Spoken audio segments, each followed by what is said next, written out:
By late afternoon, the sun poured copper light over Cinder Gulch, a market town hammered together from splintered boards and stubborn hope. Smoke from cook fires drifted low, and the square thrummed with barter and bluff. Tonics with more whiskey than medicine, traps with springs too tired for wolves, promises sold by the ounce. At the far end, a crude platform had been thrown together out of wagon planks. On it stood Merrick Pike, a trader with a vulture's grin and knuckle bones polished from counting other people's misfortune. Beside him, chains cuffed the ankles of a young woman in a torn plum dress. She was full-figured, soft with frontier worship sinew, and dirt streaked her cheeks where tears had carved pale roads. "Gentlemen," Merrick sang, raising both arms like a preacher at payday. "A bargain that feeds itself. Strong backs, soft hands, perfect for kitchen or field. Who opens at $5? The crowd answered with smirks and spit. "She'll eat the pantry bare," someone called. Laughter choked the air, mean as dust. The girl flinched, fingers bunching in her skirt. Her name, though the crowd didn't care to know it, was Tamsin Bell, 19 years and a winter older than she should have been. When Merrick wheedled down to $2, a ranch hand shouted, "Throw in the crate she's standing on, and I'll make it one." The laughter swelled. Tamsin drew her shoulders in, trying to fold herself into smaller sorrow. That was when the crowd parted without being told. Not out of manners, out of instinct. Something big had stepped into the square. He was long-limbed and broad, hair braided with leather thongs, coat cut from weathered elk hide and stitched in places with sinew that looked like it could still remember the animal it once belonged to. A scar across his brow like a lightning strike healed over. He moved with the quiet certainty of a man who had never had to shout to be obeyed. "Rowan Hale," someone whispered. "Mountain man from the Talon Range." Rowan stopped at the foot of the platform and looked up at Tamsin, not at the chains, not at Merrick or the men who'd made sport of her, at her, as if taking stock of a person rather than a price. "How much?" Rowan's voice sounded like river gravel under boot. Merrick smiled, tried to be brave. $2 today, friend, and that's charity on my part." 120. Rowan didn't blink. The square went still. A playing card skidded away on the wind, and nobody chased it. "Beg pardon?" Merrick said, already calculating and failing to hide his greed. Rowan unfastened a worn leather pouch and poured 12 silver eagles one by one onto the plank where the sun could find them. Every coin rang out like a nail in the coffin of the crowd's mockery. "Take it," Rowan said, "and give me the key." Merrick's fingers trembled. He bit a coin, bit another, then shoved the key toward Rowan as if it burned. "She's yours," he croaked. Rowan climbed the plank. Up close, Tamsin saw the lines time had whittled into his face, but also something softer at the corners of his eyes. He knelt, metal rasping as he turned the key. The shackles felt like a sentence overturned. "Can you stand?" he asked, voice lowered. She nodded, the motion jerky. He didn't touch her until she steadied herself. When she swayed, he offered an elbow, not a grab, not a drag, an invitation to balance. They stepped off the platform together. "Wait," Merrick called, suddenly anxious about paperwork now that the coins were gone. "Don't you want a bill of—" "No," Rowan looked back. He led Tamsin to the parted sea of onlookers, to a big dun horse tied in the shade. From a saddlebag, he drew a tin cup in a canteen, poured, and handed it over. "Sip," he said. "You'll make yourself sick if you gulp." The cold water trembled against Tamsin's lip. It tasted like clean creek, and a thing she had not dared to name in months, mercy. "What's your name?" Rowan asked. "Tamsin." She managed, "Tamsin Bell." "Rowan," he said simply. "Most just say Hale." "Why?" The word slipped out before she could cage it. "Why pay that?" Rowan tightened the cinch on the dun. "Because a man was trying to set the price of a person. Because a crowd had decided to agree with him. Because I wanted you to hear something louder." "What?" "That you're not a bargain." The words landed somewhere inside her that had gone numb and stayed there, warm as a hidden coal. He passed her a packet of dried meat and a heel of bread. "We'll ride till the light bleeds out. You can come north with me, learn the mountains work. Or I'll put you on a coach east with coin in your pocket. Your say. Her say. The idea tilted the world. She looked back once. Merrick huddled over his silver like a crow. The men who'd laughed were very interested in their boot tips. She turned toward the Talone Range, purple and blue against the falling day. I'll ride, she said. They climbed out of Cinder Gulch by an old game trail, the town's noise shrinking to a fly's whine. When they stopped by a creek to camp, Rowan showed her how to gather dry, ristic wood, and how to tell punk from sound by the weight of it. He brewed coffee dark enough to float an axe and cut venison into a pan with a pinch of salt, and something green he said was mountain thyme. Under a sky fat with stars, Tamsin asked again, quieter this time. Why? Rowan watched the fire for a while. Once, he said, I stood where you did, not in chains. Other kind. Folks decided what I was. And I decided to believe them. A woman named Nor Avery didn't. She dragged me out of the snow sink, cursed me for giving up, and taught me how to pay attention to a world that didn't owe me comfort. When she died, the mountain got louder. Today I heard it tell me to spend something on purpose. Tamsin tucked the blanket tighter around her shoulders. The fear that had owned her for months didn't vanish. It shifted, making room for something that might become courage. They reached Rowan's Valley the next afternoon, a cradle of grass cupped between black spruce ridges, a log house with a stone chimney nested near a riffled stream, smoke curling like a lazy thought. There was a small pen for the horse, a shed stacked to the rafters with split wood, racks where stretched hides cured in the wind. It's not pretty, Rowan said, almost apologetic. It's honest, Tamsin said, and realized as she said it that honesty looked a lot like beauty once you'd starve for both. He gave her the loft and the privacy of it. He showed her the rules of the stove, the way pine can spark and pop when it's green, how aspen behaves different and tamarack different still. He taught her to split rounds with her whole body, not just arms, how to listen for a hollow thud that meant rot, how to set a snow line on the door for when drifts try to swallow the world. He never mocked mistakes. When she dropped a pail and lost a morning's meltwater, he said only, we'll make two this afternoon.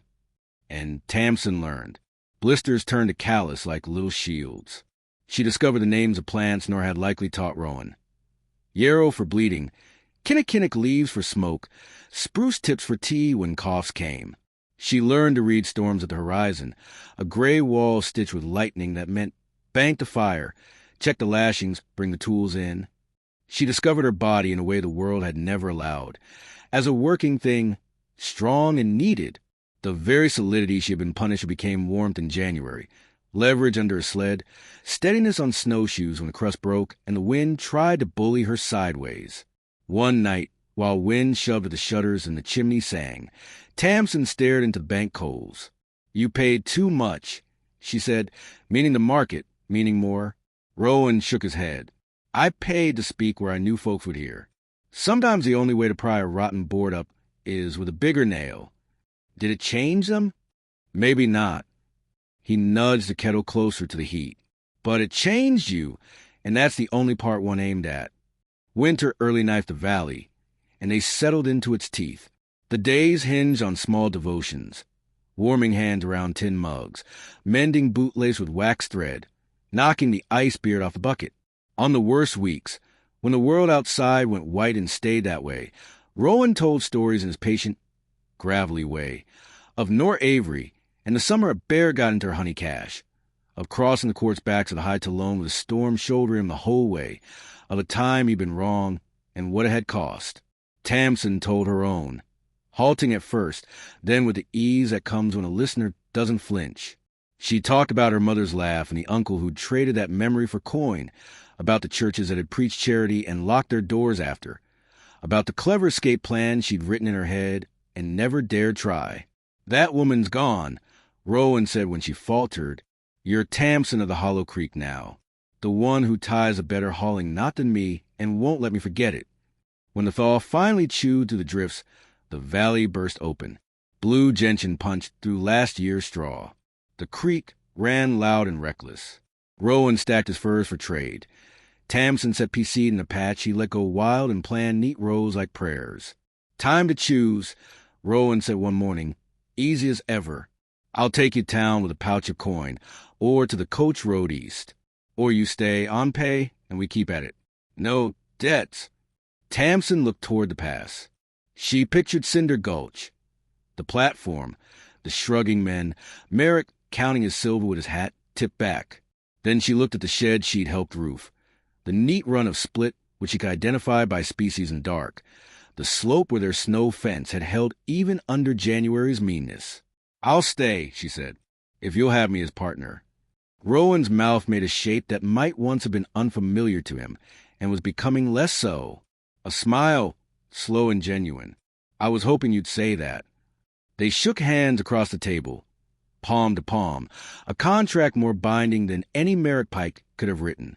The mountains approved in the only language they spoke, a hawk's cry from the ridge, a gust that smelled like thawed earth. Word traveled on trader tongues anyway. They spoke of Rowan Hale and the woman at his fire, how she could quarter an elk without wasting the tenderloin and track storm-skirting caribou by the way they scalloped snow. Stories, as always, stretched themselves, that she faced down 2 wolves with shovel. It had been 1 coyote in a loud pan. That she could pull a man from a crevasse with a rope in her own back. That one was true. What never made it into the campfire talk was the small, ordinary holiness of their life. Rowan learning to leave a spoon in the same place twice. Tamsin catching his hand unconsciously as they crossed black ice. The way they said each other's names like chores that were pleasures. When they did come down to Cinder Gulch a year later with pelts and a list of ironmongery they couldn't make themselves, Merrick Pike tried not to look, then couldn't help it. He stared at Tamsin, as if squinting might turn her back into a joke. She met his eyes and didn't blink. Rowan paid for steel points and lamp oil, and a bolt of tough canvas. As they were cinching the packs, a ranch hand who had once made the blanket joke drifted close and cleared his throat. "Ma'am," he said to Tamsin, not quite meeting her gaze. "I wasn't kind last time. I reckon I was wrong." Tamsin nodded once. "Reckon you were," she said, not cruel, not gracious, simply true. Rowan and Tamsin rode out as the sun settled behind the black spruce. 2 figures against a sky the color of coins gone honest from use. On the ridge, Tamsin looked back one last time, not at the crowd or the platform, but at the place where she had stopped being purchasable. "Worth it?" Rowan asked. "Every coin," she said. Then, after a beat, and none of them were the thing that mattered, they turned their horses toward the pass, where the wind carried secrets and the work waited with its clean, demanding hands. The mountains didn't praise or condemn. They simply took you seriously. And in that sternness, Tamsin had found not judgment but freedom. She was not a bargain. She was not a cautionary tale. She was a worker among workers, a partner at a table, a voice that did not need to be loud to be heard. Price had tried to define her. Choice had renamed her. And in a valley ring with stone older than shame, that name would hold. The mountains met them with a silence that wasn't empty at all, more like a held breath. As dawn burned the frost off the grass, the trail narrowed to a ribbon between stone ribs and dark pines, and the world below, Dusty Creek, with its clamor, its jeering and coins, felt like a rumor they had once believed. The mountain man set an easy, steady pace. The young woman matched it because pace, she discovered, is a kind of dignity. You keep your own. They spoke little as they climbed. Wind braided the spruce and knocked the slow drum off the trunks. A hawk turned in the bright, cold air. When the sun pulled itself over the topmost peaks, he raised a palm and pointed with 2 fingers toward a long-shouldered ridge that unfurled like a sleeping animal. "There," he said, "on the far side. Valley keeps its snow longer than most. Water is sweet. Elk come down in late autumn. If you listen, it'll teach you how to live." He said it so simply that she believed him. They reached the lip of the ridge at noon, and the land fell away into a bowl of meadow, stream, and timberline rimmed by granite. The cabin waited where the meadow tilted toward the water, a stout little geometry of logs, stone chimney shouldering smoke into the clean sky, a small corral, a shed for tools, a smokehouse with a lean, pitch-dark roof. It looked, she thought, like a sentence that ends in a period, not a question.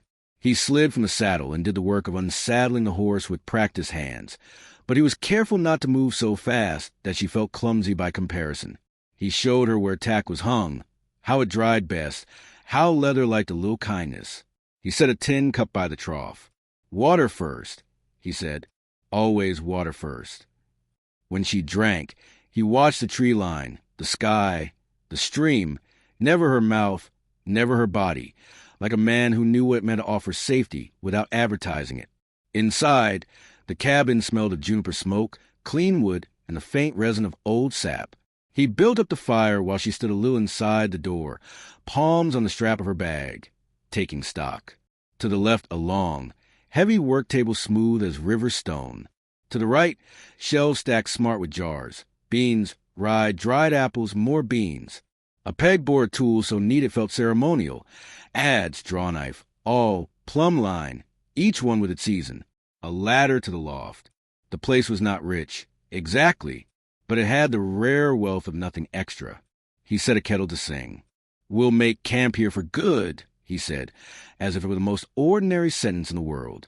Then gently, "If you like the loft, it's yours." Her chest hitched once and steadied. "I would. Take what you need. If you're missing anything, we'll make it or do without. There are sentences that close around a life like a circle. There are others that open a gate." She climbed the ladder.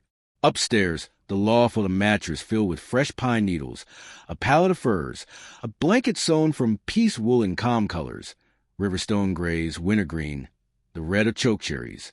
A small square window framed the stream. Even the glass, thick, wavy, seemed to remember the hand that had poured it. She pressed her fingers to the pane and watched the bead of meltwater slide down the outside like a slow clock. If you're listening for it, hope has a sound. It is the quiet tick of something thawing. She put her bag on the mattress and, with hands that did not feel like they belonged to someone else anymore, smoothed the blanket flat. Below, a kettle sang. She breathed once, then twice, and went back down. They ate late. Venison cut thin and seared in a cast-iron pan until the edges crisped, bitter greens warmed in fat, a slab of cornbread he'd traded for at the last post. She watched what he did with knife and skillet. He watched what she did with space. She put cups near the kettle because it was foolish to cross a narrow room twice. She moved the salt to the shoulder of the stove because heat freed the grains. She folded a piece of muslin under the coffee pot to keep the pitch-black drip from smoking on iron. Small things, yes. But small things are how people first learn one another's weather. When the plates were clean and lean to dry, he laid out a ledger and a pencil whose tip was cut with a trapper's careful knife. "Winter keeps receipts," he said. "We'll keep ours, too." He showed her the columns he'd kept in other years, with cut slashwood burned, meat hung slash meat left, salt on hand, beans, flour, coffee, bullets molded and bullets still. When he slid the book across, she added her own columns without asking permission. Soap made, candles dipped, thread, needles, patch leather, sugar, yes, but also the sweetness that cost no coin, jars of chokecherry jam and serviceberry syrup for lean days when the mind stands in need. She wrote with a hand that had mended 100 shirts and torn 1,000 shame nets. The letters stood straight. "Good," he said, not with surprise, but satisfaction, like a plan learning its own name. "We'll set the work by the weather." Outside, the first travelers of evening, cold, a little wind, came down the draw. The stream talked quietly to itself like a person humming in the next room. If you're here because some part of you has been underestimated, keep listening. This is where underestimated things grow teeth and a backbone. The next morning began in the violet hour before dawn, when cold likes to bite even iron. He woke to stir the ashes. She woke because she had learned long ago that safety is not sleeping late. It is being the first to smell the day's temperature. By lamplight, he wrapped bacon in a cloth, set the coffee to cough, handed her his second-best coat. He had shaken it hard on the porch last night, so no spider would startle her. Then he passed her a hatchet whose handle darkened where many hands had polished it with use. "First lesson," he said, holding a length of kindling. "Grain. Every piece of it carries a road through it. You cut with it, not across. Saves your wrists." She looked long, then longer, saw it. lifted, split. The hatchet sang a good note. He grinned, a small, real thing that made him look suddenly younger than his scars. Again. By sunup, 2 stacks of kindling stood straight as grammar. She shook out her hands, sore, yes, but not angry, and tucked loose hair under the hat. He pointed toward the shed. Second lesson. Rope. He taught her the knots that failed safe. Bowline to hell without cinching in panic. Clove hitch that loved a post. A bend that trusted its mate. There'll be days, he said, when a good knot is the difference between meat and no meat, a horse here and a horse gone, a sled you can pull and a sled that drags you the wrong way.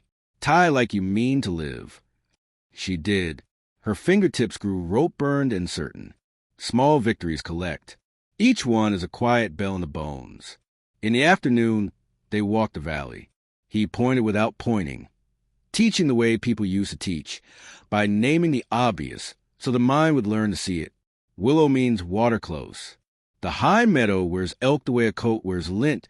Soft signs caught on roughness, if you know to look at knee-high. The darker spruce at the east edge hides a drift that lingers. It will rot the fence if you set cedar posts too close. He said, listen. So she closed her eyes and heard the creek change note under a thinner skin of ice where it ran shallow over stones. He said, smell. So she lifted her head and found a faint mint of crushed pennyroyal where a deer had stepped through a tuft and bruised the leaves.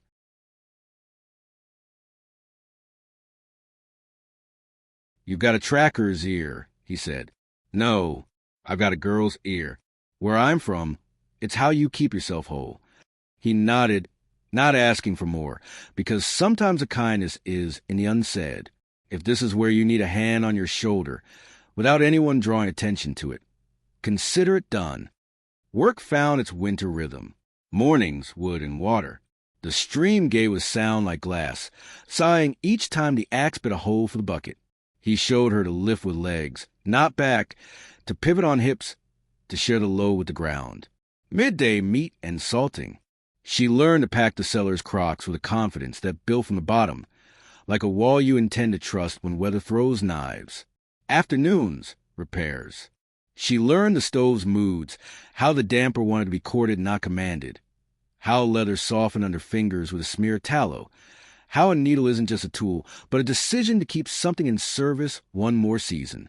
They seldom spoke about Dusty Creek, not because they pretended it hadn't happened, but because the valley had better things for their mouths to do. Taste coffee, learn the names of storms, say here and hand me that, and stand left of the wind, and you okay? And mean it. At night. He read aloud from a book whose spine had been mended twice with wax linen. She darned socks and learned his voice the way a person learns a trail, by moonlight. When he handed the book to her, she read in a steady, low cadence that matched the stove's breathing. No flourishes. No crowd to prove anything to. Just words doing the work words were made for, carrying light. Sometimes this is important. The story paused around the same place each night, a quiet scene where the chapter's last line offered choice. Close the book or turn the page. He would lean back and let the silence choose. And almost every time, one of them would say, soft as a secret, go on. Consider that your nudge, too. Go on. Stay with this. The good parts aren't loud. They're loyal. 3 weeks into the new life, the valley tested them the way mountains test without cruelty, just truth. A storm shouldered in from the northwest, a square-shouldered thing with slate in its pockets. By noon, the light went a pewter.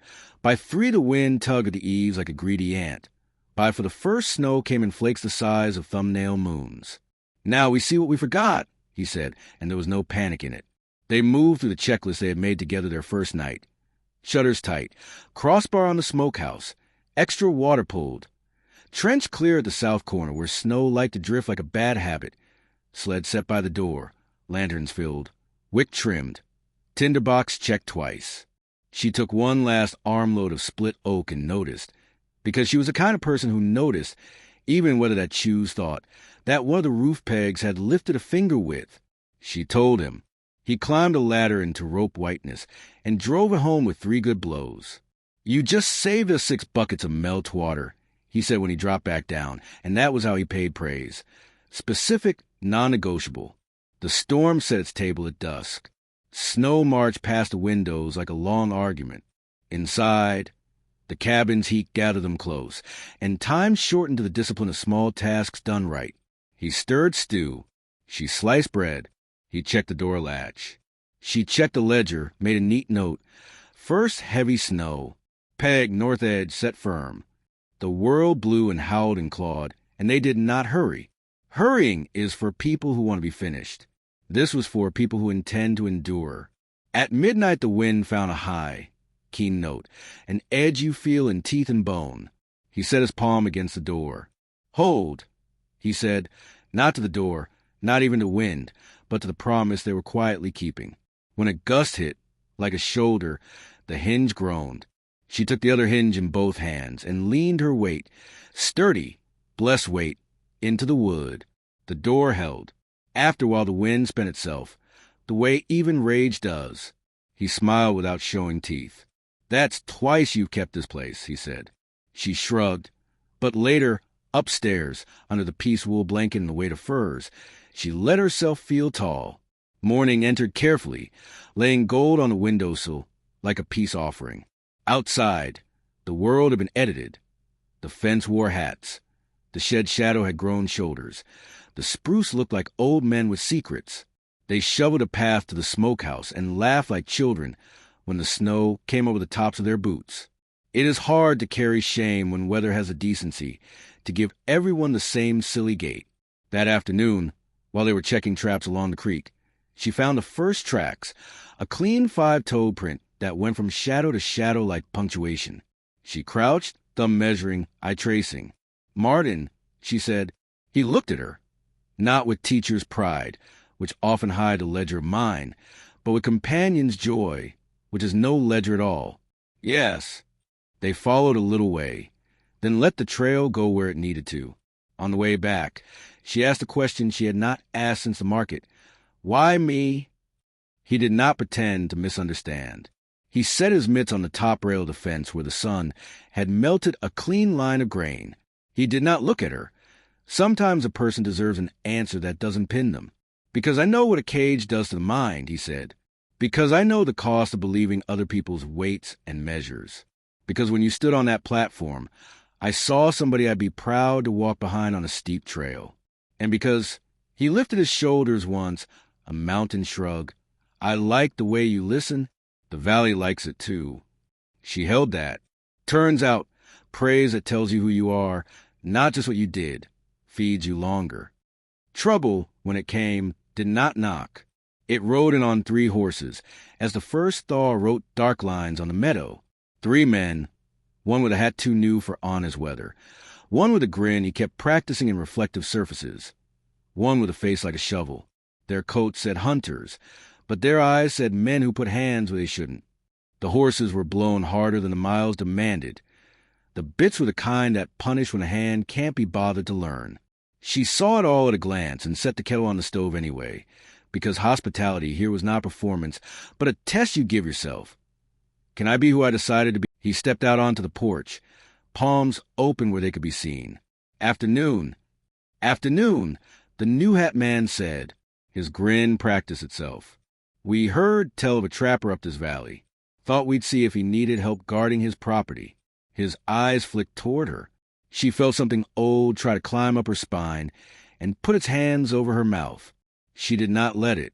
She stood in the doorway with the ladle in her hand, as if it were just a ladle, and also, this is important, as if it were exactly enough.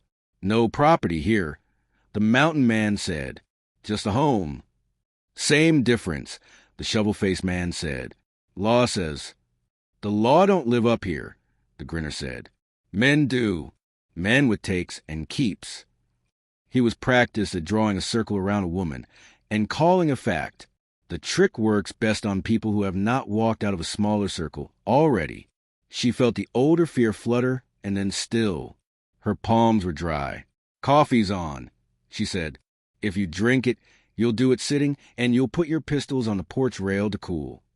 The men laughed away jackals laugh. The mountain man did not. She's the one who decides how strangers enter. The new hat man studied him and found no purchase. He studied her and found less. He spat into the snow and then, with a show of magnanimity, set his pistol on the rail. The shovel-faced man did the same. The grinner didn't. He took one long step toward the doorway, as if a woman at arm's length were a problem that had finally come conveniently close. The mountain man moved only his eyes. "That step's expensive," he said, so softly the grinner had to lean forward to hear. "You can't afford it." Something in the grinner's animal brain heard what words could not carry and checked its math. He stopped. The pistols went on the rail. They came inside, and the cabin did what good rooms do. It made clear what belonged and what didn't. The men drank coffee that was hot enough to teach manners. The questions they asked laid their intentions on the table like dull knives. The answers they received were not for sale.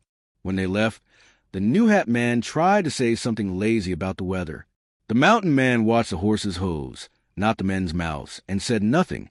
She stood with the ladle that was a ladle and not a weapon, because today, thank God, it did not need to be both. The three men rode down the draw with the same slant in their shoulders they had brought, which is to say, nothing had been bought here. The track of their horses took a long time to fill with new snow, but it did. He closed the door and leaned his back to it. "You good?" "I'm not small," she said. It was not a question. "No," he said, "you're not. If you've ever needed someone to witness your size without trying to trim it, take this line and keep it. Spring arrived the way it does at altitude, one brave green blade at a time. The stream broke its own spine of ice and ran like a freed thing. Meadowlarks tuned the valley. Sun laid its hand warm on the cabin roof at last.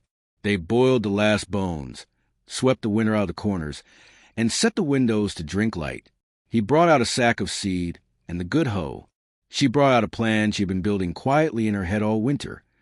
Bed set where the snow lingered least, the cool-loving crops tucked behind the shed shade, the thirsty things near the barrel. He planted what he always did, and then, when she asked, he planted what he had never thought to, a row of sweet peas just for beauty, calendula for salve, a small patch where she would let Dill bolt because the swallowtails would bring joy when the day was long and the work was longer. "Joy is a crop," she said. "We grow it on purpose." He nodded. "Put that in the ledger." She did. Under beans, flour, salt, she added joy and drew a little box next to it like she meant to take it regularly. You might do the same. Quiet metrics change lives. They worked. They rested. They learned when to stop talking and just sit on the step with their shoulders not touching and their breathing the same tempo. Some evenings he would tell a story and stop exactly before the part where a hero wins, because he had learned this. It is not the winning that keeps a person. It is a returning, again and again, to the place where you decide who you are. If you're still here, you likely know that already in your bones. Still, it helps to hear it out loud. Come back to yourself. And then again. The first time thunder walked the ridge that year, the valley spoke her name back to her. Not the one Dusty Creek had shoved her inside.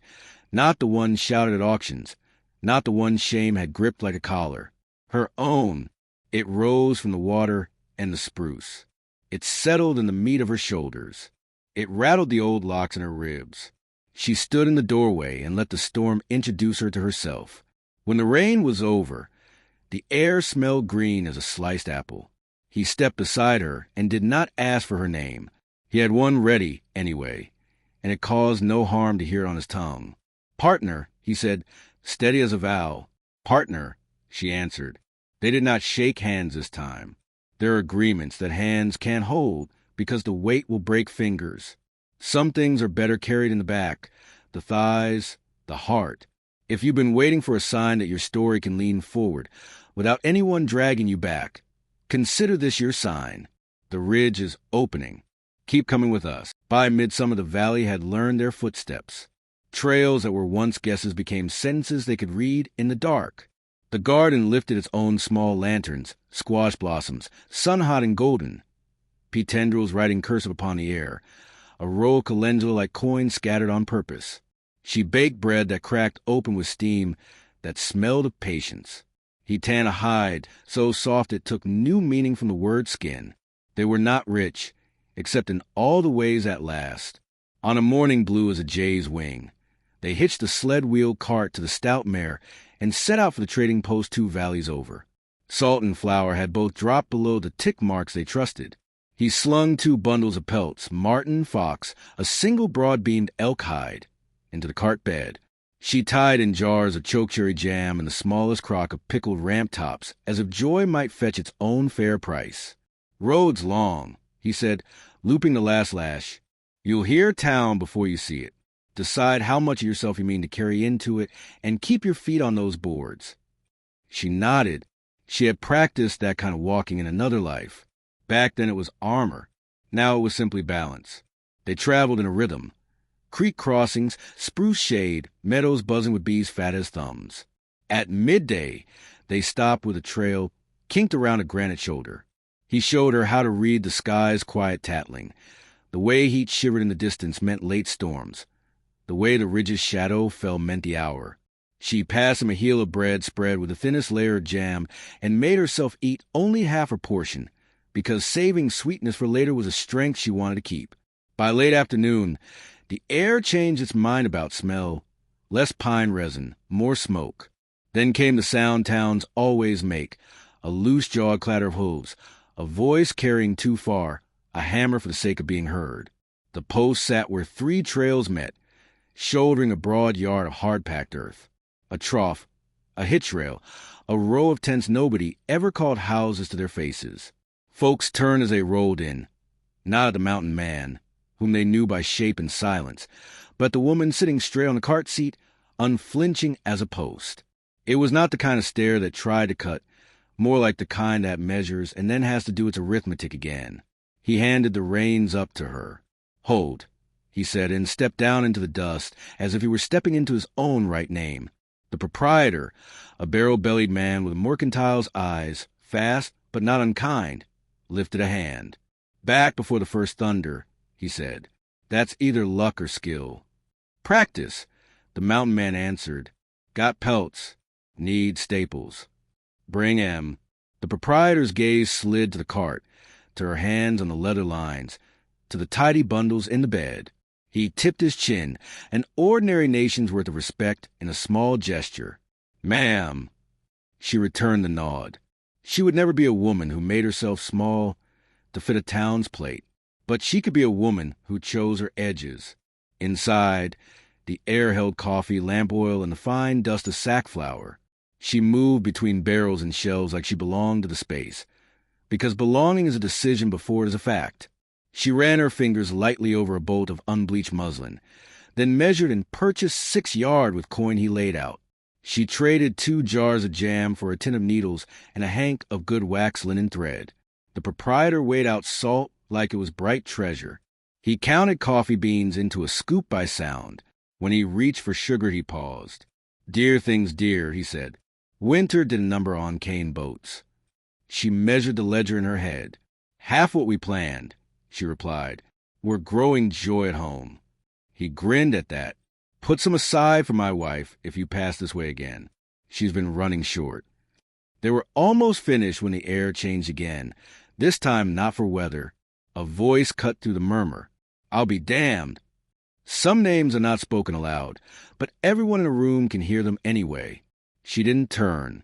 She kept her hands flat on the counter, 5 fingers on the wood in a row, as even as fence pickets. The mountain man did turn, slowly. 3 men blocked the door, a hat too new for honest weather, a grin that practiced itself, a shovel face. The trio from late winter had exchanged frost for dust, but kept the same posture taking. "Thought you two were a mountain rumor," the grinner said.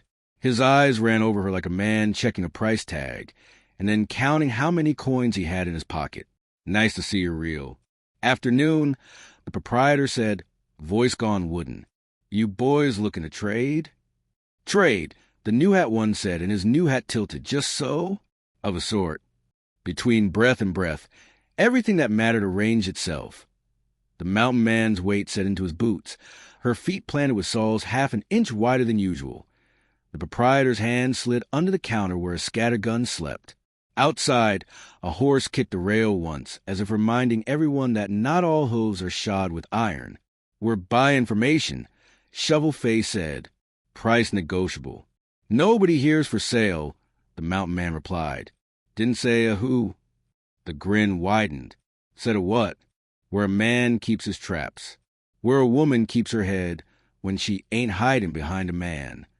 We're done, she said, not loud but perfectly clear. She turned her back to them. The most dangerous thing a woman can do in a room full of men who think they own consequences, and lifted her sack of flour. It was a quiet, heavy defiance. She carried it to the cart without hurrying, and the sack did not split. Dignity, it turns out, lifts well. The trio watched a moment, the way wolves sometimes watch a bison herd from too far away to make good decisions. The mountain man gathered his purchases and followed her out.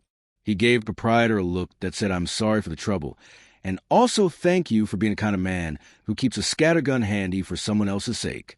They were almost clear when the grinner tried one last small cut. "Ain't much of a wife," he called after them, "if she don't know how to look down." The mountain man didn't turn, but his words did. Ain't much of a man if that's the biggest thing you know how to say.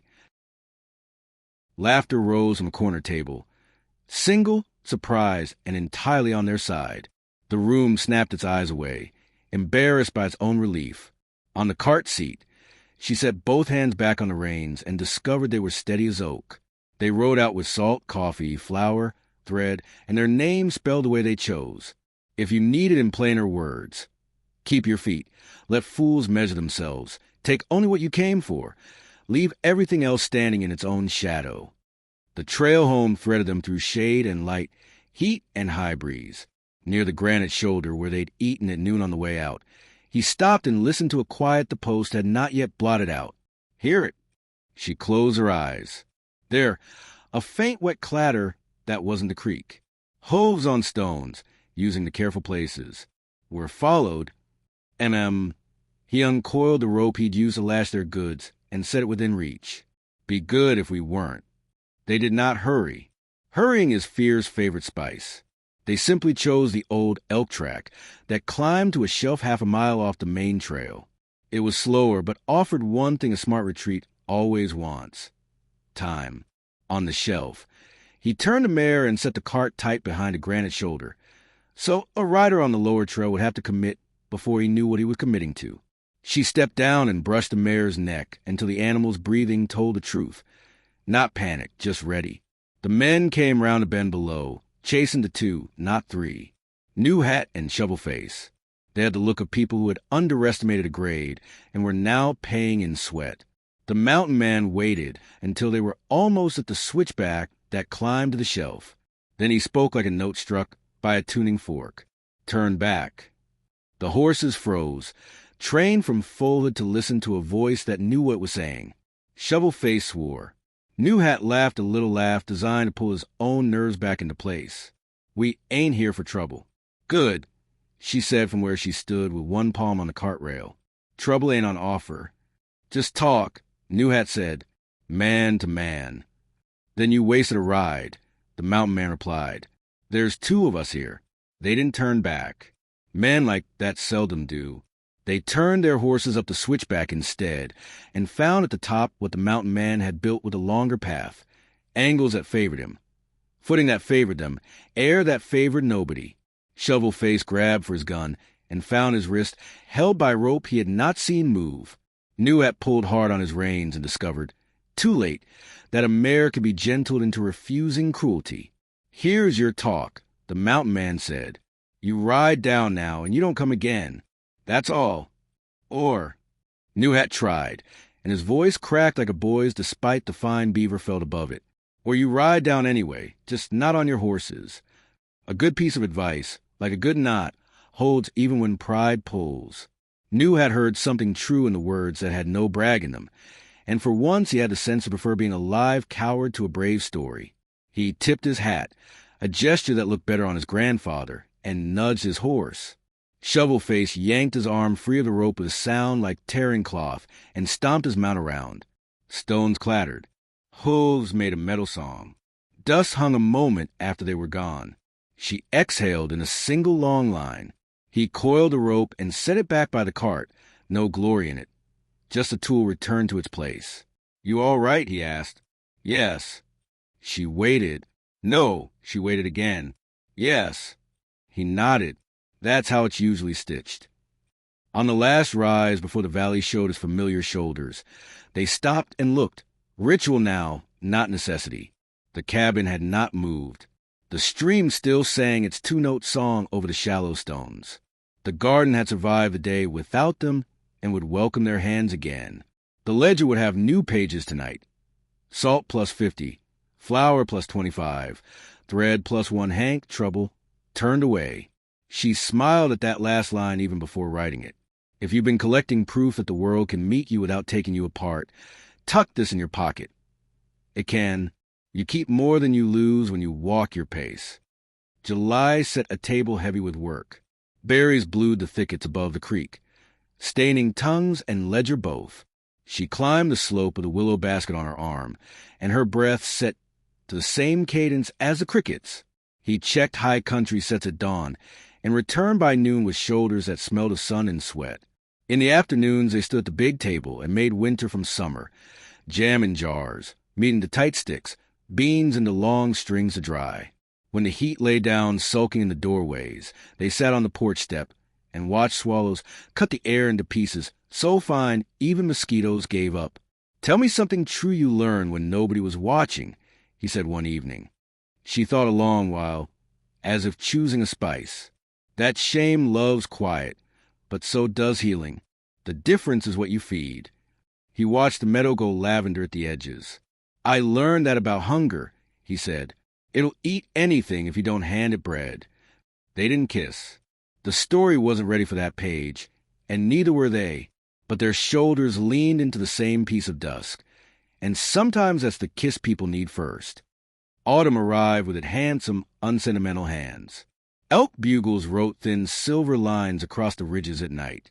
Frost sugar-coated the last of the squash vines. She harvested what the garden gladly relinquished and let the rest go back to ground. He set 2 snares for snowshoe hare, where a narrow run through the willow was choked with sign. They both sharpened knives, because autumn always asked for sharp. One morning before the first frost quit dazzling the grass, a shape came down the meadow that made the hair lift on the back of her neck. Tall, loose at the joints, wrong in its confidence. She stepped onto the porch with the same ladle she'd used for coffee back in late winter, which is to say, she stepped out with her ordinary power in her ordinary hand. "Morning," called the shape, the grinner. "Alone this time, and that was a mistake, too. Nice country you've got." "It's ours because we carry it right," she said. The mountain man appeared at her shoulder, not behind her. "What do you want?" The grinner pushed his hat back. "I've been thinking," he said, and already you knew it was a lie. "You two live too quiet. Quiet breeds secrets. Secrets breed trouble. Trouble breeds men like me. Quiet breeds hearing," she said. "You should try it." He grinned wider, as if he could take something by smiling enough at it. "Maybe I should try what you got instead. Cold come on fast. You sure you got enough wood? Enough meat? Enough hands?" He took one long step, as if to mount the porch. The mountain man did not move. The woman did not move. The valley moved. A gust fell off the ridge and shoved his hat against his eyes. A jay screeched profanity. The mare in the corral snorted and stamped so hard her iron rang the post. The grinner flinched, then recovered, then made the mistake of laughing at the sound his own heart had made. "You think the land likes you," he said. "Ain't that sweet?" "We know it knows us," she answered. "That's different." He spat sharply, a punctuation mark looking for a sentence. "You'll learn," he said, but it came out soft and ugly instead of hard and clean. "Go," the mountain man said, "while that line still looks like a choice." This time the grinner went. That's the thing about bullies.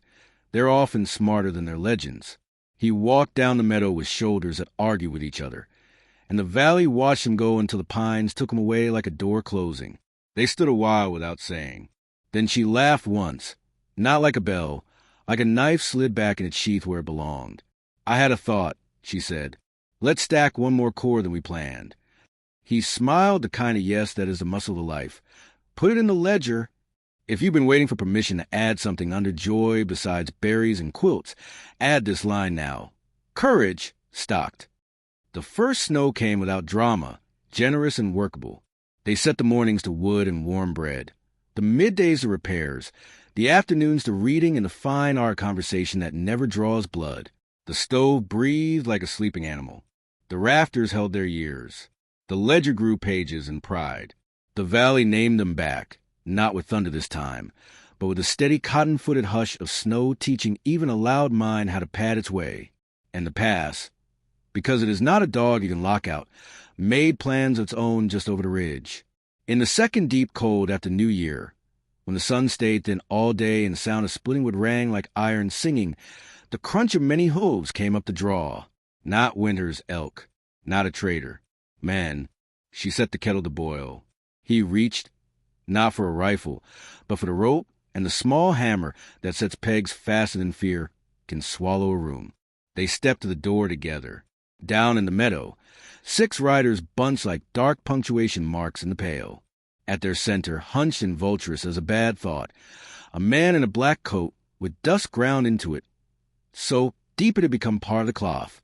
A face you remember even if you look away. Beak nose, hungry eyes, the slick of a smile that only ever means math.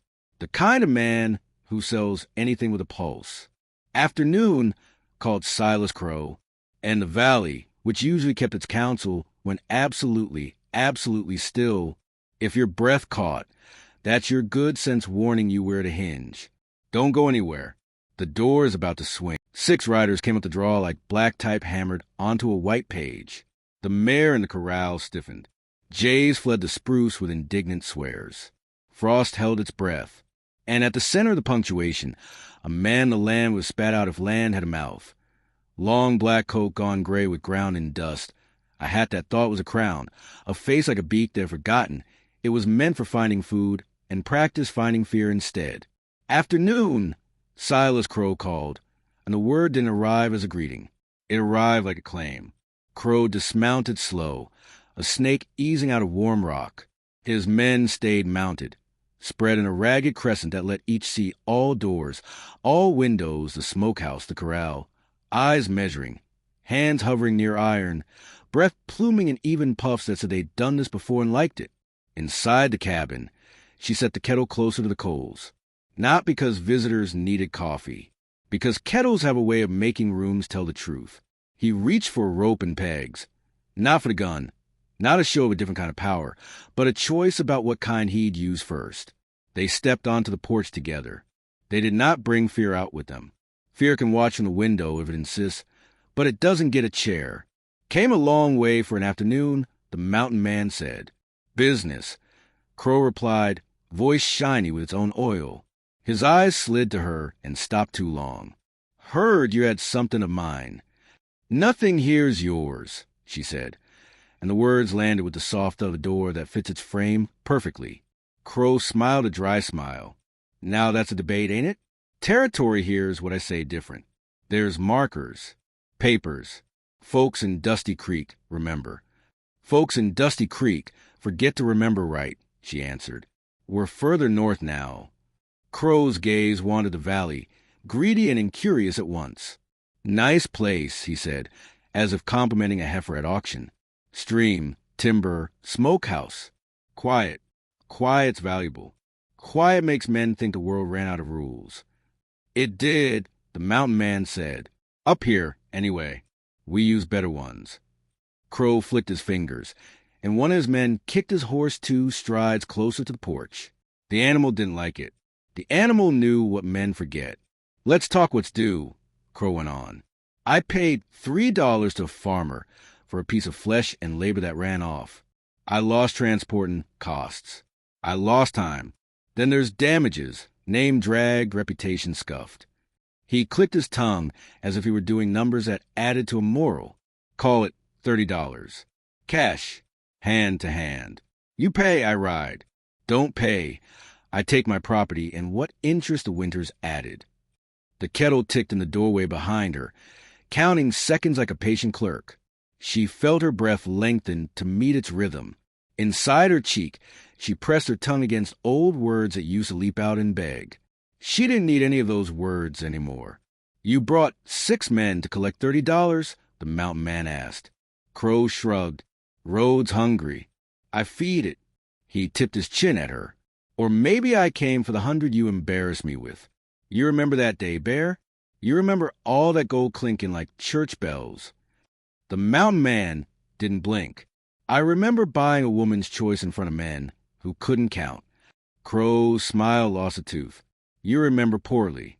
She stepped down off the porch then, not far, just enough that snow creaked under her boots and the sound didn't carry like words. Her breath plumed. She kept one hand visible and one in her pocket around a small iron ring of keys that weren't keys to chains anymore and never would be again. Mr. Crow, she said, naming him not because he owned his name, but because she did. You don't want what you think you want. That right? You want a scene, she said plainly. You want a story you can retell in a town where men buy applause. A story makes your blood look like law. You want us to give you that. We won't. Crow cocked his head. What will you give me, then? An exit, she said, still pointed downhill. One of the mounted men, young hat, knew felt turned shabby by weather and poor choices, snorted. Listen to the fat one preach. The word used to be a hook. It would find a place just under the skin and set. Everything after that would swing on it. Today the word landed the way a dull knife lands on seasoned wood. Skidding, making no purchase, embarrassed at itself. She didn't even gift it a blink. It shrank to the size of the boy who threw it. Crow turned his beak of a smile toward the mountain man. Your woman's got tongue. My partner has a voice, he corrected, and ears at work. You might try using yours. Crow looked bored. It's how men who trade and people hide the moments they don't quite know what to do. Enough sermon, he said. He raised a hand. The mountain man did not lift his rope. He didn't need to. The valley lifted 3 things for him instead. A wind that came low and sidewise, moving hats just enough that hands went up to catch them. The mare cracking her hoof once on the rail, metal on wood, a bell of plain warning, and a crow, not that crow, lighting on the smokehouse ridge and saying something in the language of crows that sounds exactly like wait. Talk damages? The mountain man said into that small pause. All right, I'll lay out mine. He pointed at the cut bank beyond the garden. Saw where 4 sets of hooves came up my lower meadow yester evening. That's my grass you crushed. Call it a penny. Saw where a man spat on my path. That's my path you try to own with your mouth. Call it a nickel because I hate that habit worse than ragweed. Heard a boy use a word like a whip and watched it fail him. That's a soul you thinned. I can't price that. He set his hand flat on the porch post. Now here's the debt you can pay before we start keeping tallies harder than either of us wants. Turn your horses and go, and I'll forget your names for free. Crow laughed, and behind the laugh was the fragile clink of a mask that had started to crack. I think you came here because you don't know how to hear it, she said. That's different. A distant pop rose sharp as a dropped nail in quiet, with splitting up the draw where the deadfall lay. Not theirs. Not today. The sound turned 6 heads. The mountain man didn't turn his. He knew the sound. He knew who made it. He knew what it meant. They weren't alone in these ridges, not ever, and the ridges had a way of leaning toward whoever had earned them. Crow tapped 2 fingers against his thigh. His horse shifted.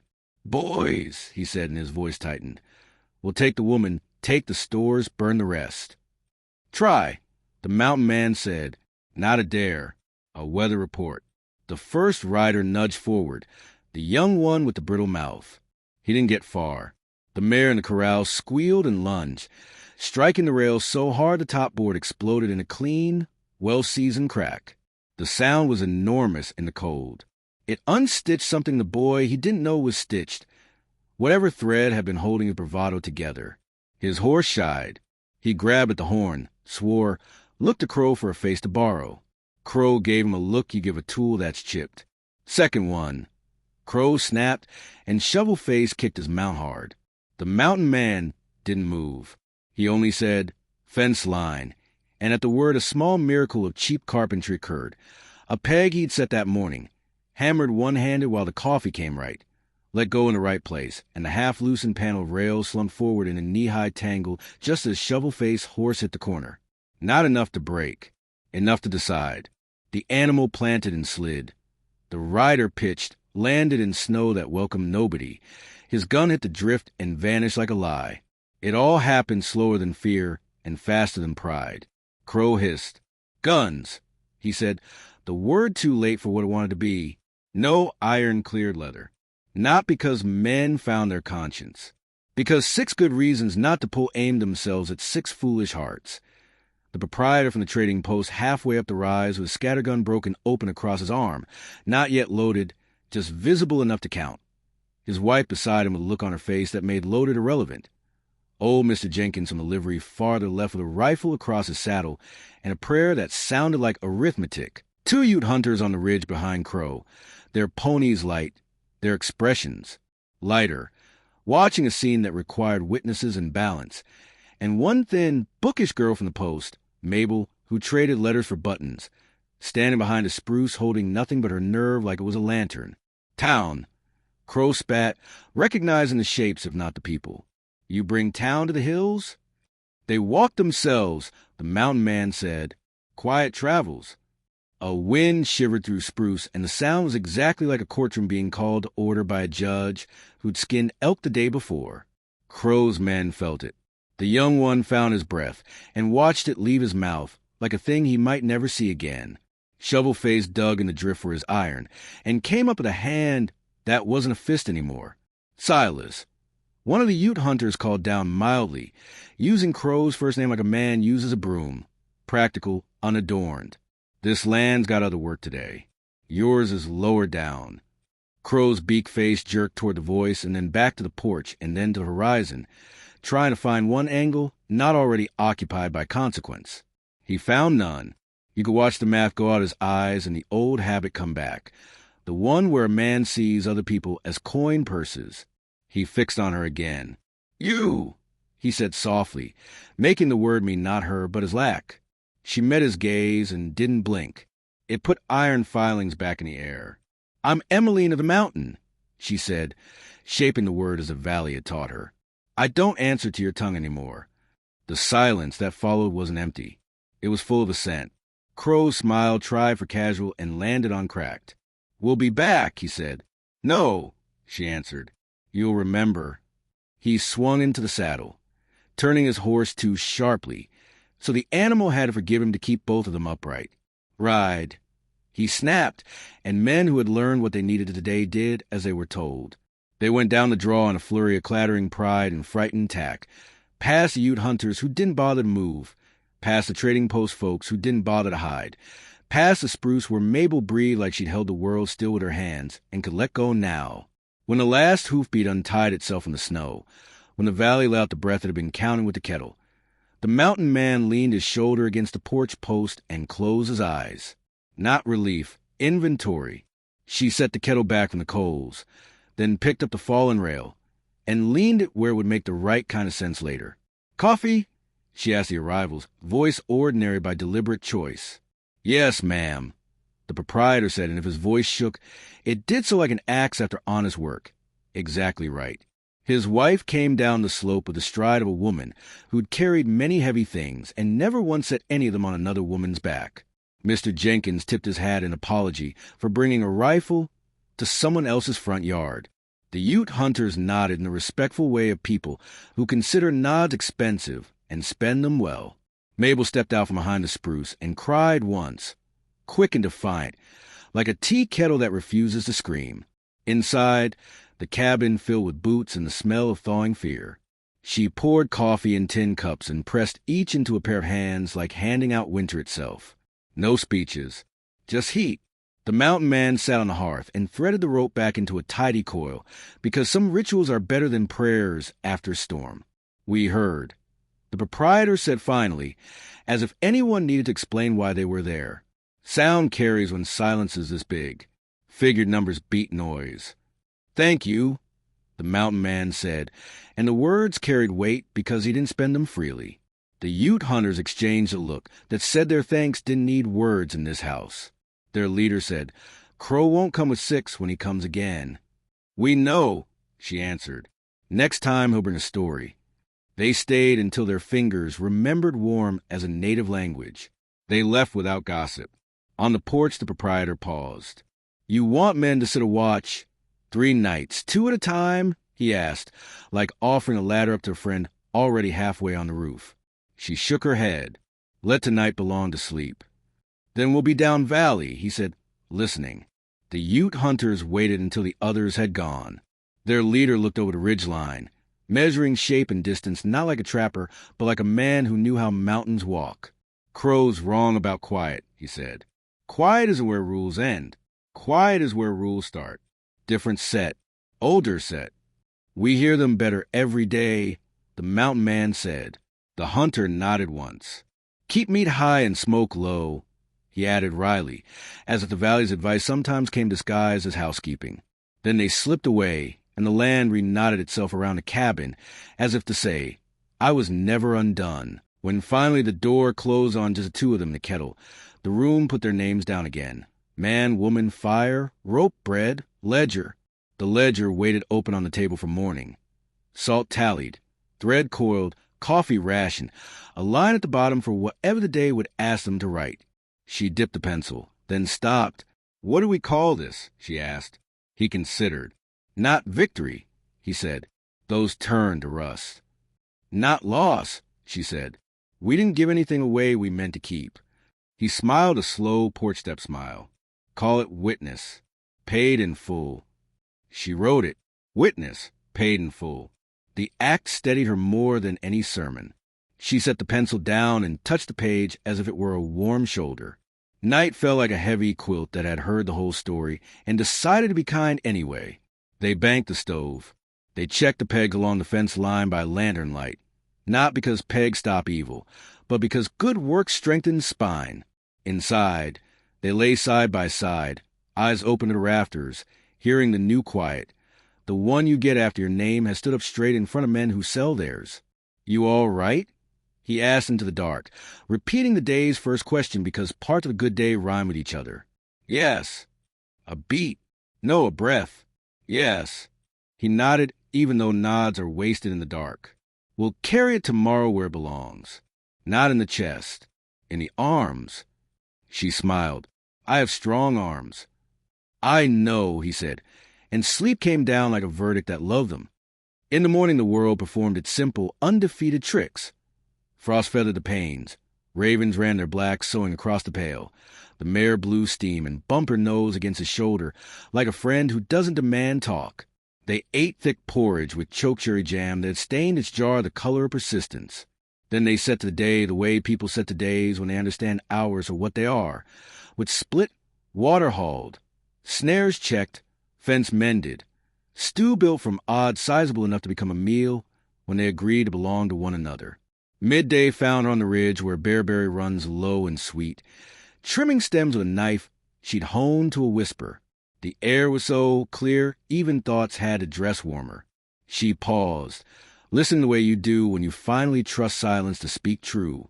The sound came up from the south like the memory of a storm, faint, then less faint. Hooves. Not 6, not 12. The counting part of her mind lined them up anyway, and stopped when the number reached too far for comfort.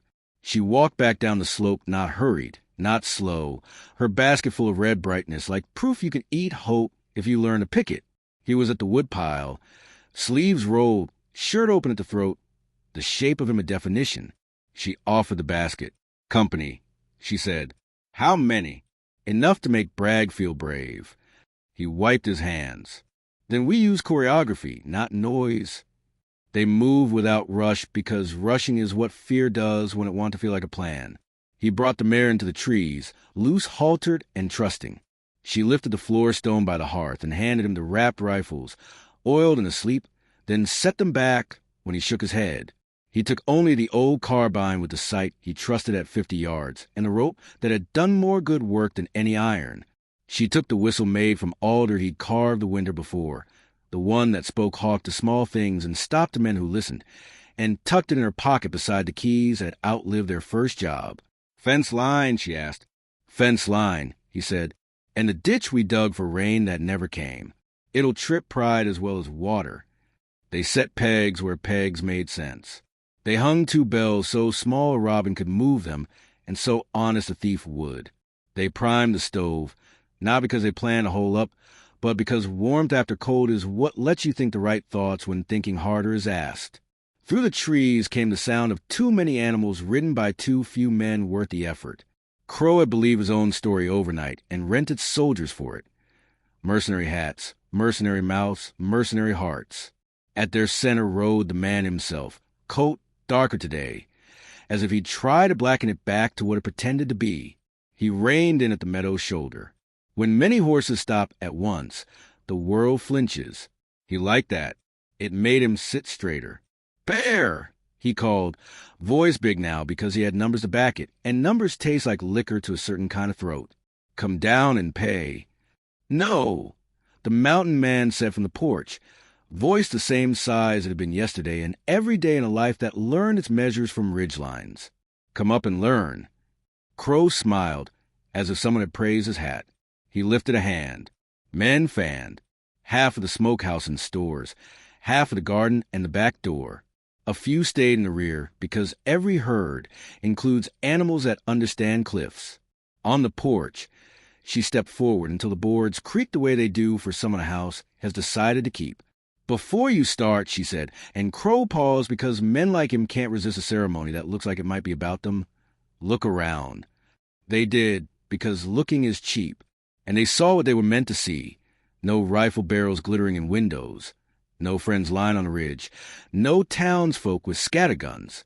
Just a cabin, a corral, a smokehouse, a garden asleep under straw, 2 people, and a valley big enough to write a life on. "Seems empty to me," Crow said. "Empty," she agreed, "is where echoes sound like answers. You'll hear your own voice very loud today. I hope you like it." He sneered. "Boys." They came. 2 at the smokehouse corner where the ground seemed harmless, until the grass gave and the shallow ditch took a boot to the ankle and put a man on his knees. 1 at the fence where a rail. He pushed gave way the wrong way, and the bell she'd hung told all listening ears what greed had done with its hands. 3 at the back door where no one had been for an hour and where, strangely, the scent of stew was strongest. They hesitated the way even hungry dogs do before taking meat from a quiet bowl. "Do not," the mountain man said, and the word came gentle and absolute. A gun cocked, anxious and late. The carbine's report answered it. Not to kill, only to strike the iron ring on the nearest man's stirrup, which sang out and wrenched the leather, which pitched a rider, which shocked a horse, which ran, which convinced 2 other horses to remember that they are older than any man's plan. 6 heartbeats later, the meadow looked like a broken wheel, men stumbling, iron clattering. Fear remembering its job. Crow's face pinched that vulture pinch. "You fire on me?" he hissed, pride cutting its own lip. "I fired on a bad idea," the mountain man said. "You're welcome." "Enough," Crow shouted, voice trying to climb back on its horse. "Guns up." "No," she said, and the alder whistle slid between her fingers and sang. Not loud, not long, just a high, thin line that made every head tilt. Human, horse, jay, rabbit. A pause as wide as a porch opened in the middle of the fight, and asked men to step into it and become something else. Some did. 2 turned their horses without orders and trotted for the trees with a humble haste of men who have realized in time what side of a story they prefer to live on. 1 dismounted and raised both hands. Empty. 1 put his gun away by instinct and didn't understand why until later. Crow did not step into the pause. He spurred through it. He leveled his pistol straight at the center of the life he hated most. Hers. His hand was steady, because hate steadies. The mountain man moved, because love moves faster. Time changed its pace. The whistle's last note trembled, thread thin. Her breath left her in 1 word that wasn't a word. No. The mountain man crossed the porch in 2 strides he had never practiced. Crow's pistol barked. The beam post took the bullet and kept the roof anyway, because it had agreed to a good life, and good lives are stubborn. The mountain man's rope left his hand with nothing pretty about it. No trick, no flourish, just the straightest line between 2 points. What needed to be done, and the person who needed doing to. It hit Crow's wrist and pulled like an honest A. The pistol spun. The trigger finger screamed. The gun landed in snow and lay there like a snake that's remembered it's just metal. Crow stared at his empty hand, as if it had betrayed both of them. Then he looked at her, because he needed to put the blame somewhere warm. He found no purchase. Some faces are walls that keep people out. Hers had become a gate that let the right things in, and the wrong things look at themselves. Take your men, the mountain man said. Take your hands. Take your last chance. Crow's mouth worked around all the words he knew and found none that would bear his weight across this kind of space. He made a sound like a hinge that lost its oil. He tugged on a rope at his wrist and found the knot not cruel, just sure. He looked at the men he'd paid who now wanted their pay in miles. He looked at the valley that had decided its verdict days ago. He looked at the woman whose name he didn't own, and it made him small in a way coin never had. He did the only arithmetic left. Survival. Mount, he rasped. Mount. They mounted. They turned in ones and twos. No formation, no music. They went the way men go when they are leaving the wrong page. Crow jerked the rope once in a last pathetic tug of the world, then slashed it with a spare knife. He left a length of hemp on the ground at his feet, like a shed skin, and galloped after his failure. Silence came back, but not the same silence. This one had lines in it where voices had been, and warmth moving into the places cold had wanted. She exhaled and looked down at the cut rope. She picked it up, weighed it in her palm. Leave it, she asked. He shook his head. No, he said. Keep it. We'll make something useful. She smiled then, not triumph, not gloat. Something like a door closing softly after being held open too long. A halter, she said, for the mare's spring foal. Good idea, he said. A thing to teach a young heart how to wear power without hurting itself. They spent the next hour doing the small, sensible chores that restore the world after men try to take it apart. Rehang the loose rail, sweep the porch of splinters, bank the stove, fold the rope, water the horses. She reset the bells and left them, not out of fear, out of habit, a new one, but already honest. He wrote a line in the ledger under witness, paid in full, and then another under courage, stocked. He added one more neither of them had used before, mercy, spent wisely, at dusk. They carried 2 bowls of stew to the threshold and sat with their feet on the warm boards and their eyes on the cold meadow. Crows slid along the tree-line, like warnings that had decided to rest. Steam rose from potatoes and venison and thyme. They ate quietly, the kind of quiet that is earned, not imposed. You know he'll tell it different, she said finally.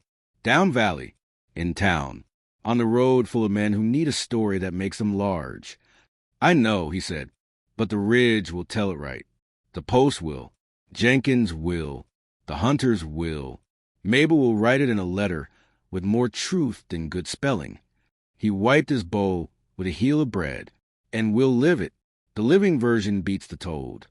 She nodded. The stars came on one by one, and each looked like a nail driven into a roof meant to hold. This part, she said, this is where a story tries to decide what kind it is. Revenge tale, love tale, survival tale. He tilted his head. What do you want to decide? Legacy, she said, surprising herself. I want the next people who come up this draw, whoever they are, to find tracks that show them how to walk without stealing.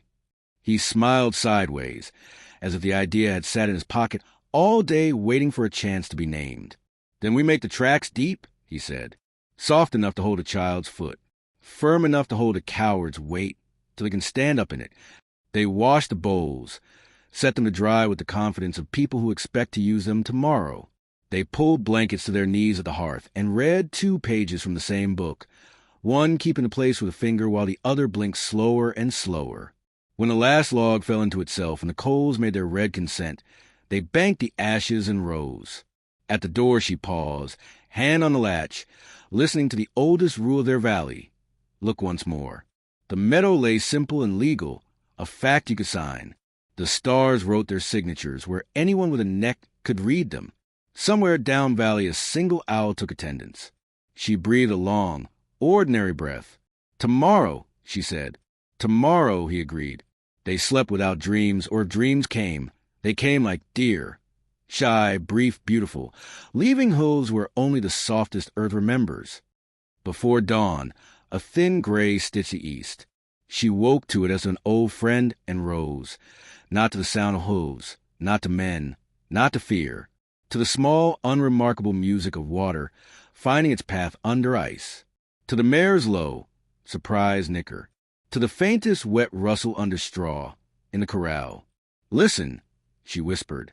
They listen. There are beginnings grown people get to keep, if they've done their weather right. This was one. The foal had come without trumpet, all legs and steam and bewildered grace, blinking a world it had not agreed to and would love anyway. The mare licked until shine replaced birth. The foal wobbled and found an udder in the world. Once again, despite, continued. She brought the cut length of Crow's rope, the one they decided to turn into a halter, and set it on the fence post. Not now. Later, when the long legs learned short steps, when power could be worn kindly, when the story needed a line tied into its future and not its past. Name? He asked, because names matter when you plan to keep promises. She smiled. Ledger, she said. So we remember to write the right things. He laughed once, soft. Ledger it is. They stood there a long while, hands cold, hearts warm, watching newness negotiate gravity. When the sun finally put color back into the snow's edges, they went in to make porridge again, to start coffee, to open a ledger and add a line nobody could contest. Legacy underway. The kettle ticked. The stove breathed. The day waited, full of work and quiet victories. Down valley, a man with a beak for a face tried to sell a version of yesterday and found fewer buyers than he planned. Up valley, a foal nursed. Between the two, a cabin practiced the old art of turning winter into something worth remembering. If you've carried this far, carry one more small thing in your pocket today. Power can be taught to wear a halter without learning cruelty. Sometimes you make the halter from the rope that try to bind you. Sometimes you just throw the rope away and call it even. Either way, you decide what leads. Spring loosen winter the way a careful hand loosens a tight knot. Slow, patient. Sure. The creek shed its ice in long sighs. Alder put green fire at the ends of its fingers. Ledger learned to run as if running had been a dream the earth had always had, but forgot to tell its legs about. And in that season when everything is busy remembering how to live, word rode up valley again.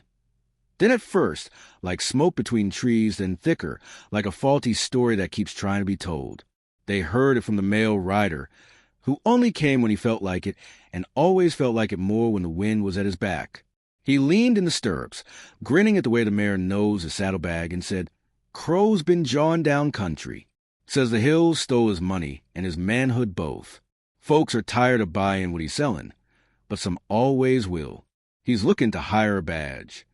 The mountain man nodded once, the way you nod a thunder you'll work around. She thanked the rider with half a loaf she'd sweetened with berry jam, because gratitude that can be tasted lasts longer than any word. When the rider clattered away, the valley puts quiet back on like a coat that fits. Badge, she said. Borrowed law, he answered. Costs extra and buys less. Do we fortify? She asked. He smiled as if at a private joke the ridge had told him. We harvest. So they did. More wood, yes, but cut in lengths perfect for quick work by tired hands. More jerky, yes, but the kind you can chew with your mind on something else. They set seed in tidy rows she'd measure with twine, and they talked in tidy rows of sentences that knew where they were going. They mended fence not just for keeping animals in, but for keeping moods out. They sharpened tools and didn't make a sermon of it. They wrote 3 lines in a ledger as if the page were a porch. Provision, plenty. Patience stocked. Pride rationed. The post proprietor hiked up 2 days later with a sack of coffee, and the look a man gets after deciding fear doesn't get all his hours. His wife brought 4 jars of preserved peaches that sunlight had somehow survived inside of. The Ute hunter stopped by with a roll of leather and a joke that took 2 languages to bloom properly and was twice as funny for it. Mr. Jenkins sent a boy who could throw a loop past his own shadow with a note that just read, Call if you need. A letter came from Mabel, spelling like a map drawn by a river. That said, the story you live is louder than the one he tells. Each arrival brought a little more ordinary to stack against whatever tried to be extraordinary at their door. And then one dull noon that smelled of wet bark and new dirt. The thing they prepared for arrived, and the only disguise it knows, certainty. 3 men, not 6, not 12, 3. But dressed in law, a deputy with a borrowed star that shined too much for this latitude, and 2 witnesses with mouths ready to swear wherever money told them to. Crow rode behind them like a rumor pretending to be scripture, his bandaged wrist tucked proud as an ornament. The deputy was the kind of man who might have been decent if he'd been born into a different job or a different jaw, as it was the jaw owned him. "Morning," he said, and the star flashed away a fish flashes right before it remembers the hook. "I'm here on account of a complaint." "Someone hurt?" the mountain man asked. "Someone owed," the deputy replied, as if the word were cousins. He drew a paper from his coat, creased official sure of itself, and read, "Silas Crow claims unlawful detainer property, damages the reputation in commerce, and assault with malicious rope." He glanced up at that last one, a little embarrassed to have to say it, then barreled on, "I am empowered to seize the person named and deliver her below for inquiry and disposition." "The person named has a name," she said, stepping to the edge of the porch where Ledger's halter, fashioned from Crow's cut rope, oiled and soft now, hung with a patient knot. "Emeline Hart." She let it hang there a moment. "And the one thing you can't seize from me is that." The deputy blinked. Paper rustled. Birds didn't. Crow shifted in his saddle, letting the leather creak like false thunder. "Do your job," he said. "What court signed it?" the mountain man asked, mild as a kitchen chair.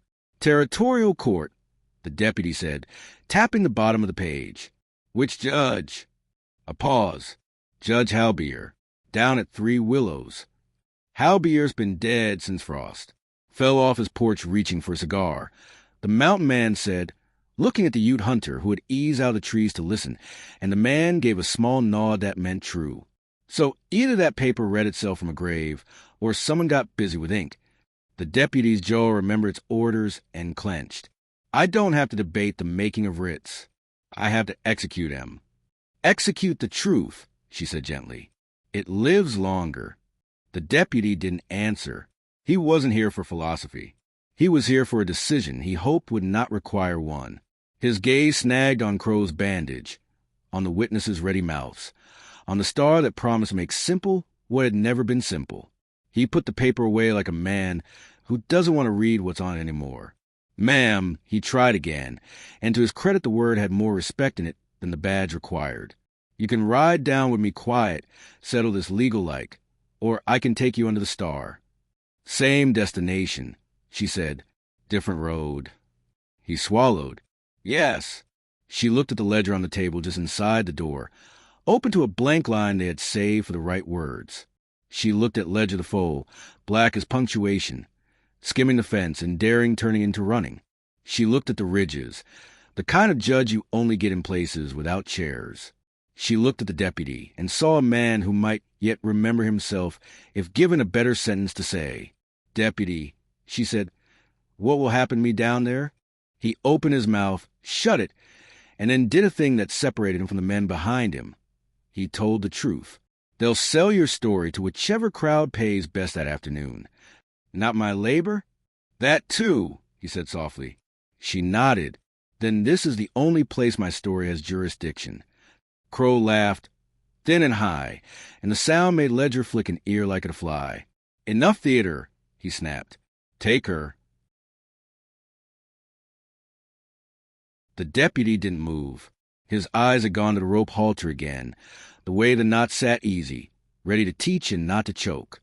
He turned his head toward the witnesses, took in their twitchy fingers and their bored greed, their lack of roots in anything that could feed a person through winter.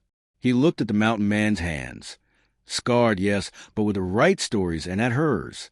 Then he did math his badge hadn't taught him.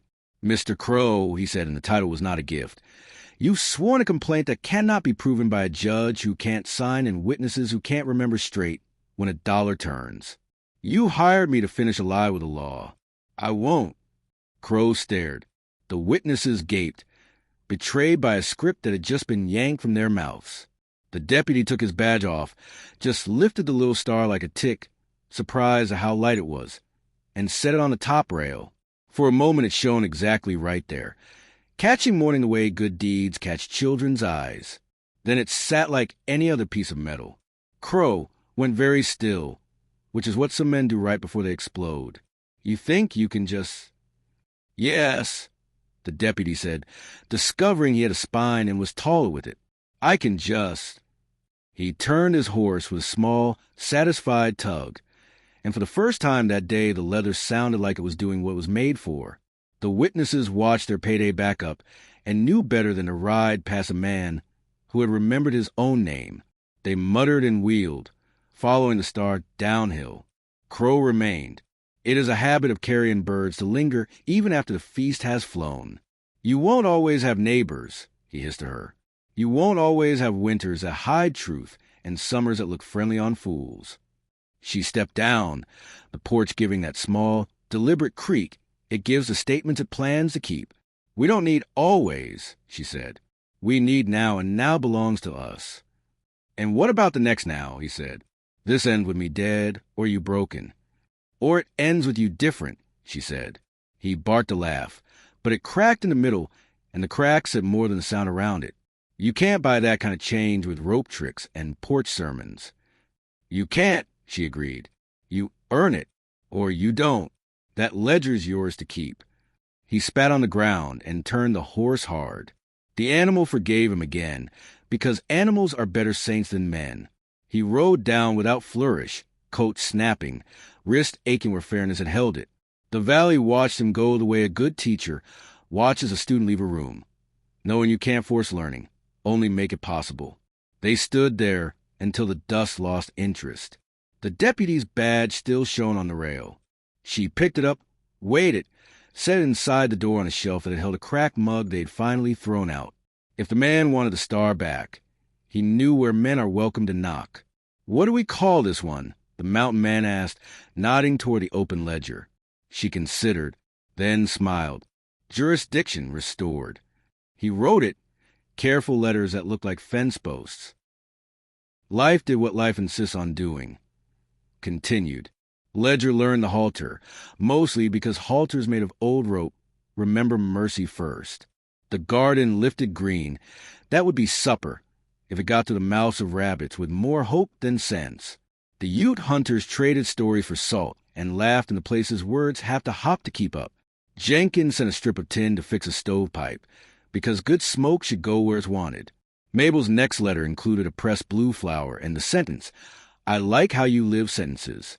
One afternoon, the kind of afternoon when the sky leans down to listen, and you are tempted to say something fancy just to please it, a rider came slow up the draw, not the deputy. A boy of maybe 15 on a mare that had learned 2 speeds, patient and stop. He wore a hat that didn't bother pretending to be anything else, and a shirt someone had mended with love and inexact thread. He reined in at the gate, and his words came out rehearsed. Silas Crow sent me, he said.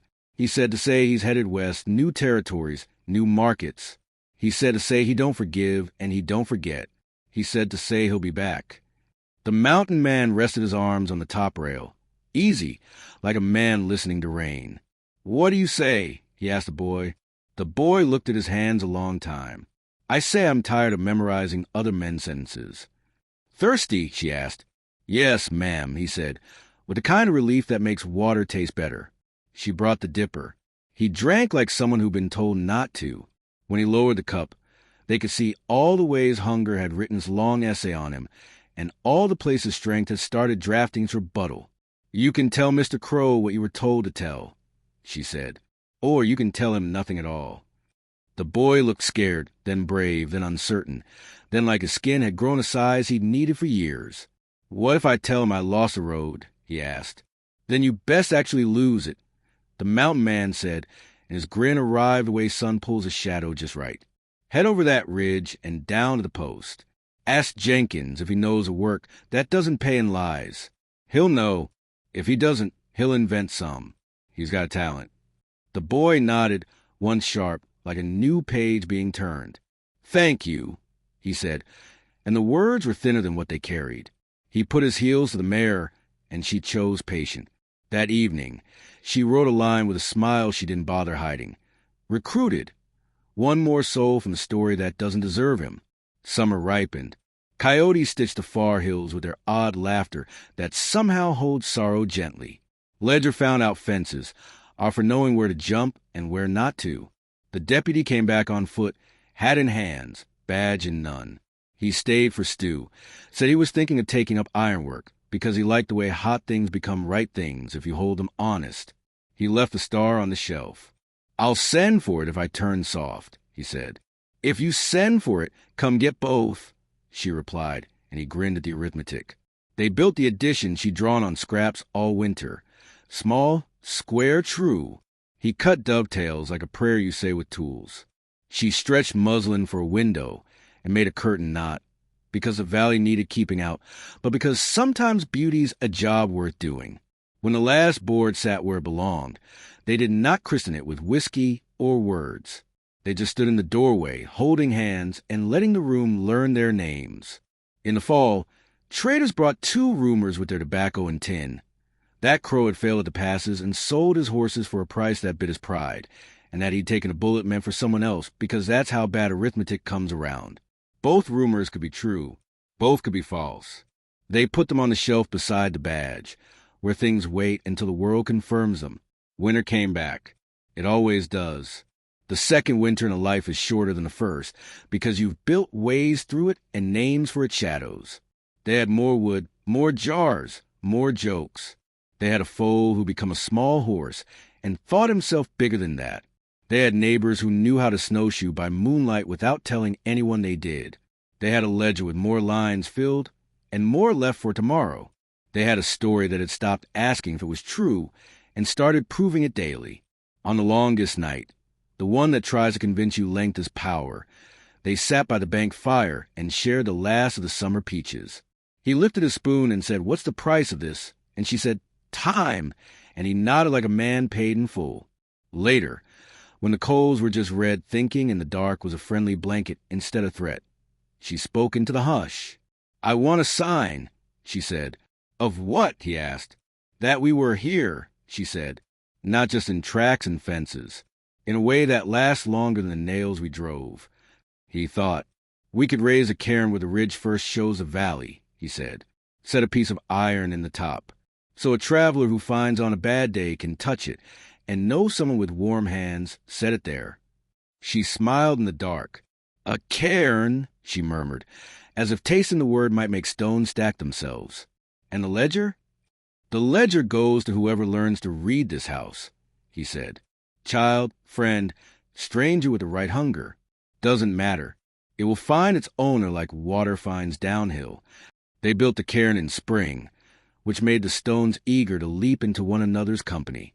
She set a small iron ring into the top, not a badge, not a shackle, just a circle you can put a finger through when you need reminding that some loops mean held, not bound. They stood back, rubbing grit from their palms, and the ridge approved the work with a wind that made their coats tug just enough to feel chosen. Years went on using them well. / a winter of thin elk and shared bread. / a summer of grass tall enough to hide a whole foal and half a plan. / a spring, when ice left late and laughter arrived early. / an autumn when a letter from Mabel included a printed page, her first, telling a valley version of their valley story to people who would never see this ridge and would live better for having heard of it. She wrote, "A mountain will not come down to meet you, but it will hold still while you climb." Once, because life keeps its balance with both hands. Trouble tried again, smaller this time, like an echo you can step over. 2 boys with bright guns, eyes too big, hunger too loud. She fed them and sent them to the post with a note that read, "Give them work that makes their hands tired in the good way." They went. One came back a year later, taller in places you can't measure, to return a note folded into a locket as if paper could be jewelry if it carried the right instructions. They grew old without noticing at first. The ridgeline doesn't mark years in ink. It marks them in ease. His hands took a little longer to open after a day with rope. Her knees talked to her on rain mornings, as if they'd been waiting for permission. Ledger folded again and taught another long-legged sentence how to run. They added lines to the ledger that didn't exist before, because nobody thinks to make a blank for something until it happens. Forgiveness, attempted. Forgiveness, declined. Forgiveness, granted to ourselves. They made a habit of standing at the fence at dusk and naming the day's true cost and true profit. Some days the column didn't balance. Most days it did when you added laughter at the bottom. When his last winter came, the kind that arrives with a soft knock and stands very politely in the doorway until you look up, he met it with the same practical attention he'd given every storm. He stacked it higher than he'd ever stacked it, not because he feared the cold, but because he loved the warmth. He oiled the hinges. He labeled the pegs. He sharpened the knives and made her promise to dull them again with use. In the end, he lay down at the hearth and asked for two things: her hand and the ledger. He signed his name in the neatest letters he'd ever written, not on the last page, but in the middle, because he didn't want to pretend the book ended with him. Then he slept. She kept the kettle nearer and her voice nearer.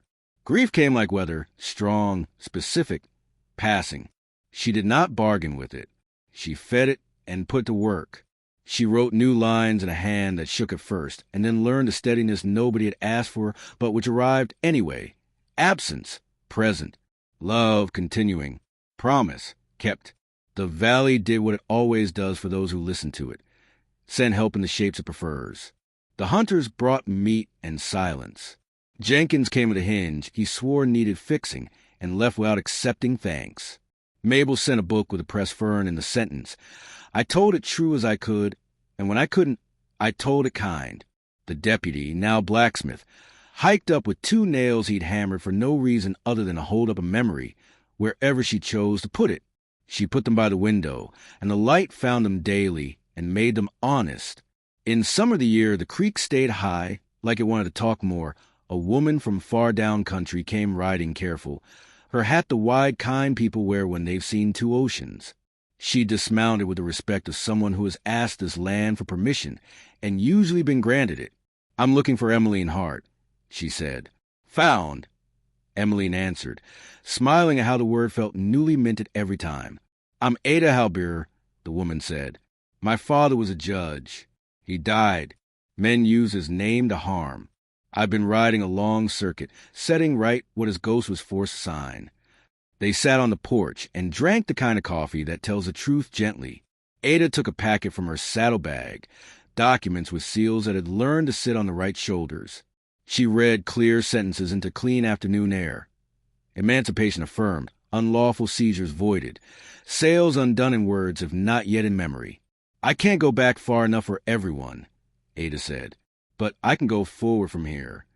Emeline laid a palm on the papers, as if blessing wasn't just a church word. Going forward is all a body can do, she said. But sometimes you need a document to keep your feet honest. Ada glanced at the cairn on the ridge, saw the iron ring glint, and smiled like two craftspeople recognizing each other across a room. I like your courthouse, she said. Open session daily, Emeline replied. They walked the fence and visited Ledger's latest foe and swapped the practical gossip that keeps women alive when laws don't. When Ada left, she took bread and a promise to send up country a box of books that wouldn't lie. She kept it. The books arrived wrapped in newsprint, and Emeline discovered the pleasure of reading stories that didn't require you to cut out the poison before you ate. Years do what they are told when you tell them with care. When Emeline's last spring arrived, bright and almost foolish in its abundance, she was ready with her own careful list. One halter made from old rope to gift to a neighbor's child. One ledger to leave on the table with a note that read, right here truthfully, and this book will never run out of pages. One iron ring to set in a traveler's palm. One cairn to check before sleep. One valley to whisper thanks to out loud, because gratitude and practice share a backbone. On a morning the sky had powdered sugar for light. She walked the cairn with ledger heel. Old now, but still convinced running was the purest sentence. She set both hands on the iron ring and let memory pass through like water through clean gravel.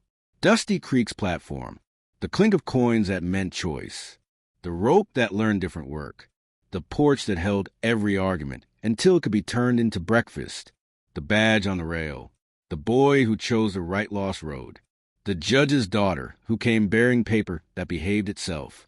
The ledger that had outlived shame and taught columns how to balance without lies. The man who loved her like winter loves wood. Entirely, usefully, and with a heat that makes room say yes to mornings. Paid in full, she said softly, and the wind lifted her hair the way a mother does when she's making your part fit your face. She sat there a while, then stood, then walked home. That evening she wrote one last line and did not sign it, because it needed no signature. Worth, beyond counting. When travelers came the years after and found the cabin shuttered, they did what decent people do in places that teach them how. Swept, mended, stocked, stayed a night in the good quiet, left a note. We used your roof. We left split wood and 2 clean bowls. Thank you. One of them found a ledger and added a page. We didn't know we were allowed to live like this. Now we do. And if Crow rode back someday, he found no one to sell and nothing to steal. Only a valley that had learned its law and a cairn iron ring that made even hard hands gentler when they touched it. Maybe he left angrier. Maybe he left lighter. That ledger is his to keep. The rest belongs to whoever chooses to write the next true line. If you've walked with this story to the ridge, carry this down with you like a warm stone in your pocket. When the world tries to price you at $2, find the people and the places that refuse to count that way. Tie your halter from old ropes. Stack your stones where the tired will reach them. And keep a ledger on paper or in your bones. We write every day the one balance that matters. We were here. We loved. We made the price